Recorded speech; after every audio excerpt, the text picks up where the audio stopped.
요새 그 화제가 되는 게 마이크 폼페이오 국무장관이 CIA 부장 시절이던 2018년 초에 김정은을 찾아갔더니 김정은이 한다는 이야기가 주한미군이 있으면 좋겠다. 왜냐하면 주한미군이 없으면 중국이 한반도를 자꾸 괴롭히려고 그러니까 중국을 견제하기 위해서라도 주한미군이 있는 걸 환영합니다라고 해서 폼페이오가 아주 놀랐다.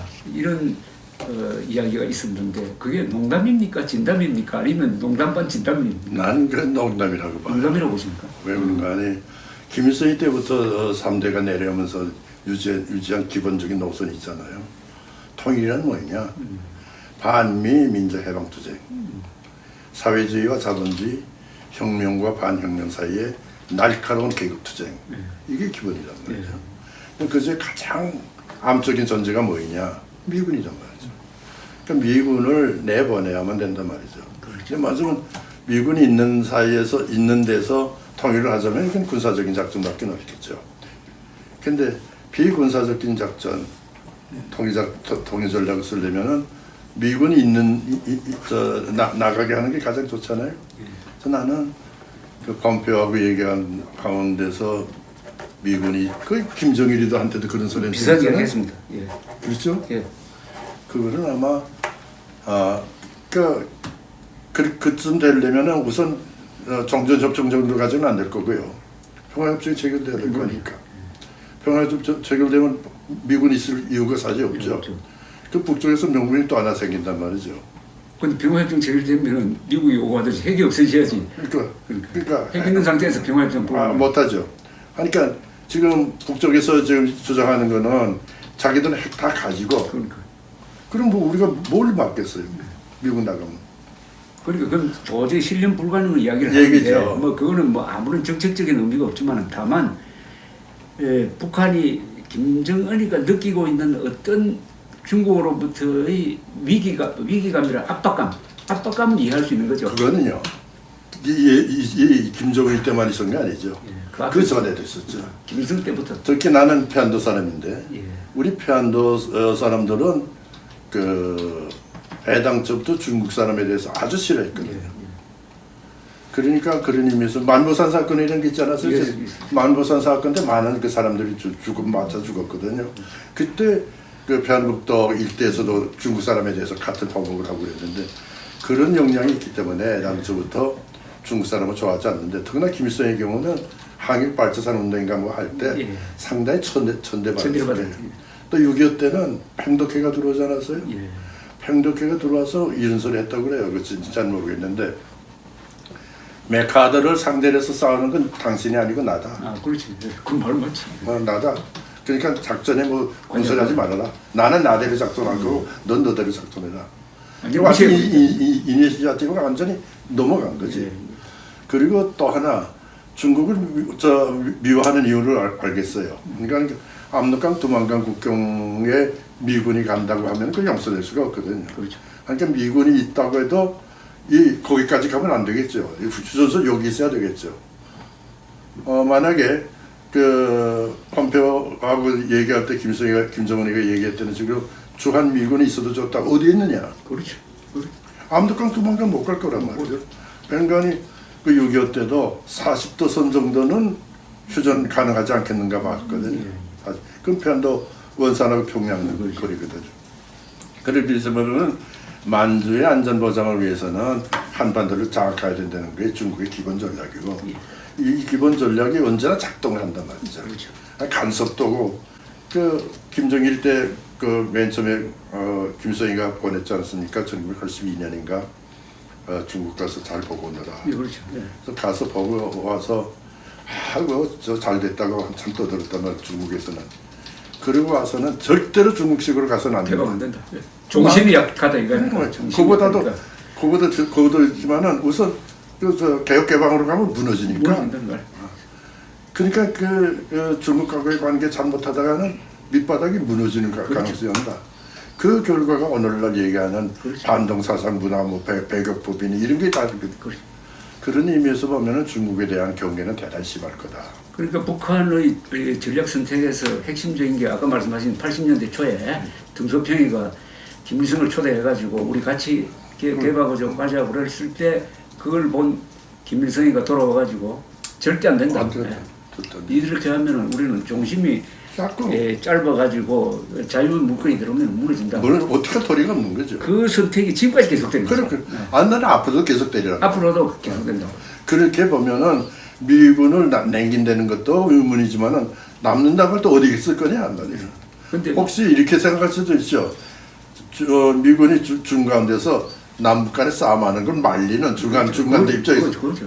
그런 걸 원한다 그럴지 될지 모르지만 그래서 저는 폼페오가 그걸 소개한 게 폼페오도 좀 여기에 대해서 좀 장난스럽게 한 것 같기도 하고 뭐 의미 부여를 자꾸 하려고 하는데 그건 아니고 아니 김정은이가 좋아하는 주한미군은 그거는 남북 간에 평화유지군으로 있는 정도 아니겠습니까? 그렇죠. 그러니까 일개사단도 있을 필요 없고 그런 주한미군이 있어봤자 그게 뭐 중국에 대해서 무슨 그러니까 완전히 헛소리고 다만 그걸 통해서 중국에 대한 불만을 드러내고 그런 식으로 해석하면 되죠. 미군에 대해서도 한 번 더 예. 우리하고 손 안 잡아보자 그런 제스처를 쓴 거고. 그러고 우리 강장관님도 잘 아실 사건이 하나 있지 않습니까? 6.15 선언 때 발표된 건 아니지만 6.15 선언 대화록을 보면 임동원의 피스메이커라는 회고록에도 나오고 김대중 회고록에도 나오는 유명한 장면이 하나 있는데 김정일이하고 김대중이가 만나기 전입니다. 만나기 전에 임동원 씨가 그날 6월 초에 혼자 간다고 북한 잘 아시죠? 북한 가가지고 김정일을 만나잖아요. 그때 임동원이가 먼저 제의를 합니다. 뭐라고 하냐? 주한미군에 대해서 생각을 달리 해야 됩니다. 주한미군은 동북아의 평화와 안정을 위한 균형자 역할을 합니다. 이렇게 이야기를 하는 거예요. 이게 김대중 대통령의 뜻입니다. 그러니까 김정일이가 정말 내하고 어떻게 그렇게 생각이 똑같습니까? 이럽니다. 그러면서 김정일이가 물론 그 주한미군은 북한에 대한 적대적 태도를 버린 평화유지군으로서 그런 주한미군은 통일 이후에도 있어도 좋습니다. 라고 이야기해요. 그런데 그런 이야기가 6월 14일 날 김정일, 김대중 만나서 똑같이 되풀이 됩니다. 되풀이 되면서 그걸 끝났는데 김대중 대통령이 돌아와가지고 뭐라고 하느냐. 주한미군 문제를 자기가 해결했다고 합니다. 기억나시죠? 해결했다. 그러니까 김정일이가 통일 이후에도 있어도 좋다고 했다. 완전히 거짓말을 해버리는 거예요. 나는 그때 병원에 암 수술하고 입원하고 있을 때요. 난 질장을 잡아도 도저히 있을 수 있는 일이야. 그러니까 말도 안 되는 소리거든. 나같이 오랫동안 평양의 움직임을 본 사람 입장에서는 자 그렇게 해서 미군이 남아있어서 좋다고 할 정도가 되면은 남북 간의 휴전협적인 힘이 다 없어졌어요. 그럼 그때부터 뭘로 갈 거냐? 그 통일전선표 가지고 통일지상주의자 얼마나 많습니까? 이거 지켜가지고 미군 나가라 통일전선 운동하면 남한이 어떻게 되겠어요? 난 그때 그걸 보고. 근데 제가 이 문제에 대해서는 제가 우리나라에서 유일하게 문제를 제기합니다. 그래요? 지금까지도 월간조선에 그래서 자세하게 썼는데 이게 참 우리 한국의 비극이 이게 말도 아니라는 걸 메이저 언론에서 정면으로 다뤘어야 되는 것 아닙니까? 그렇지. 이런 사기가 어디 있습니까? 그러다가 더 웃기는 일이 벌어진 거는 2001년입니다. 가을에 국회에서 외교통일위원회가 열렸는데 그때 홍사덕 의원이 질문을 해요. 그 임동원 씨한테 주한미군 통일 이후에 있어도 좋다고 한 거 이거 사실입니까? 물으니까 임동원 씨가 뭐라고 이야기하는지 아십니까? 김정일이가 있어도 좋다는 주한미군은 이 주한미군이 아닙니다. 내가 옆에서 들었는데 북한에 대한 적대의식을 포기하고 평화유지군으로 있으라는 겁니다. 이렇게 실토를 해버려요. 그러니까 그것만 딱 보면 그동안에 김대중이가 거짓말했다는 이야기예요. 그러면은 제대로 된 나라 같으면은 이거 들고 일어나야지. 이거에 문제가 안 돼. 그냥 가십에 한 줄로 끝내버렸어요. 이게 우리나라 이 엘리트의 수준입니다. 시적 수준이 이것밖에 안 된다.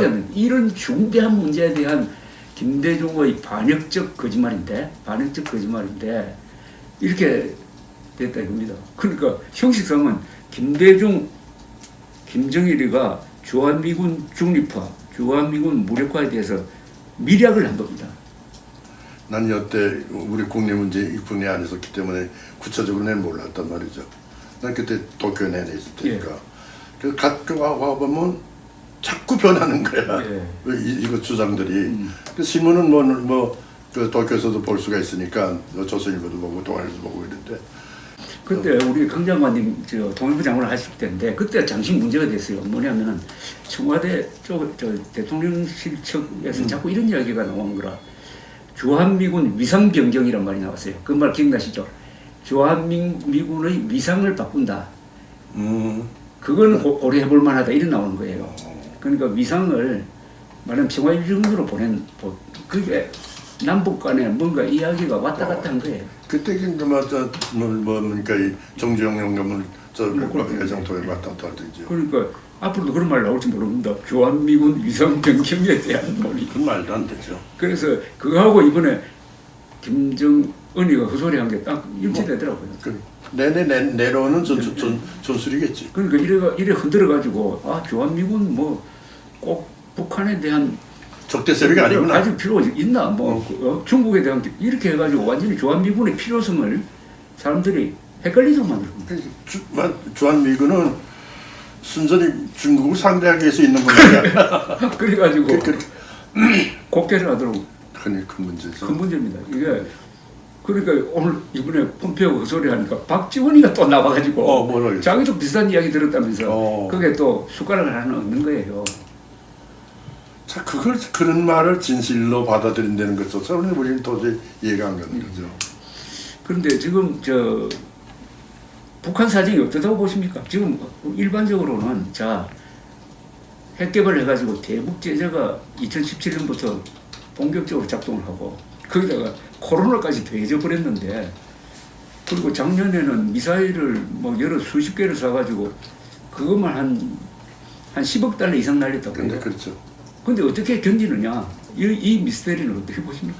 그런데 부족되는 것을 핵화 같은 데서 이제 조금 더 보충하려고 할 것이고 통제죠. 완전히 이제 북쪽을 끝은 짜낼 대로 짜내는 거지. 예를 들면 지금 농촌에 무슨 주택 건설하는 거 노동신문에 많이 나와요.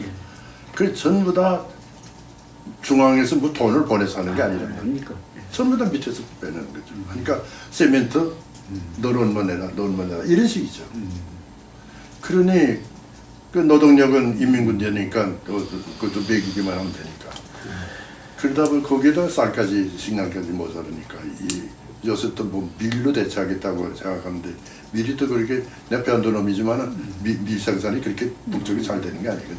갑자기 옥수수 생산에서 밀 생산으로 넘어갈 수가 있나요? 그러니까 근본적으로 지금 유일하게 가장 중점을 두고 지금 하는 인민경제개혁의 핵심 문제는 식량 문제예요. 아직도 식량 문제입니까? 그렇지. 아직도 식량 문제입니까? 노동신문 제 5면을 보면 전부 농업 문제예요. 그렇습니까? 말할 수 없어요. 무슨 현대화니 무슨 기계화니 뭘 합니까? 그러니까 전부 저기 다 저런 식으로 가가지고는 그 이상기온에 대처할 수도 없고 난 그런 의미에서는 지금과 같은 형식으로 가면은 또 한 번 흔히 얘기하는 고난의 행군 또 시작된다. 갈 수밖에 없죠.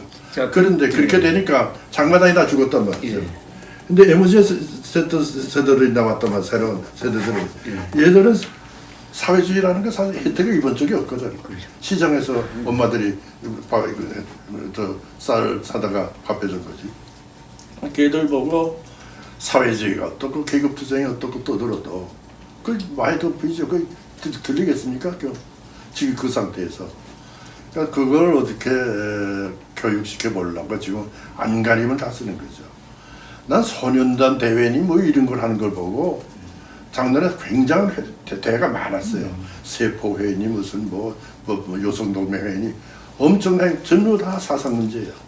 자, 그런데 문제는 외화인데 외화 보유고가 지금 뭐 한 3, 40억 달러 된다고 추정을 하는데 아무리 해킹을 해도 그게 10억 달러 이상 넘어가겠어요? 그러니까 그럼 외화를 벌 수 있는 구석이 수출을 해야 되는데 수출하는 게 무슨 모기는 소련에 러시아에 수출하더라고요. 그런 거 있다고. 그게 석탄을 수출하는데 비수지. 저 전부 지금 그 백길이 관정을 옮겨지는 해가지고, 거에 예. 거의 저 공해서 하질 않아요 이제는. 전부 다 북한 수역에 있어요. 아, 예. 이제는 그 옮길 수 있는 그 거예요. 석탄이 주로 중국으로 갑니다. 지금 다 중국으로 가죠. 중국으로 갑니다. 전부 다 북한 수역에서 하고 있거든. 아, 이제는 이 남쪽으로 내려오질 않아요. 아마 거기에서 연유, 석유도, 휘발유도 거기서 옮길 수 있는 것이 아닌가. 근데 그게 우리 한국 기업인들 가운데 거기 협조한 사람이 없을까?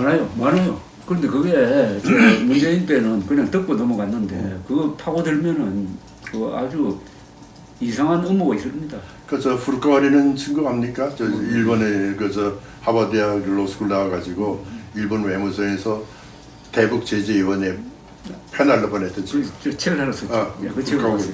내가 만났어요. 예. 만나 자세하게 물었어요. 예. 아니 그 친구의 지식을 내가 조금만 배웠지만은 충분히 잘못하다 이거 잘못하다 우리가 세컨다리 보이콧에 걸리는 거 아니냐? 그런 거 그때 우리가 거의 3, 4년 전이에요. 그렇습니다. 그거는 뭐 언행도 걸려 있고 다 걸리는 거지. 그거 제대로 수사하면 뭐 이번에 쌍방울 같은 건 뭐 당장 걸릴 거 아닙니까? 앞으로 수사를 해야 되는데 때문인데 그걸 또 그때 문재인 정부가 다 방치를 했고 방조했고 자 그렇더라도 저게 그러니까 경제가 이전 재생 무슨 뭐 정상화된다는 가능성은 없다고 봐요. 대단히 어려울 거다. 한번 무너진 것도 지금 아주 밑바닥까지 무너져 내리고 있는 것이 아닌가. 근데 저걸 사상, 그러니까 지금 전부 사상이에요. 사상으로 그걸 극복하게 되는 사상 이꼬르 통제거든. 감시 통제. 그러니까 정치범 수용소 이거에 연결되는 거예요.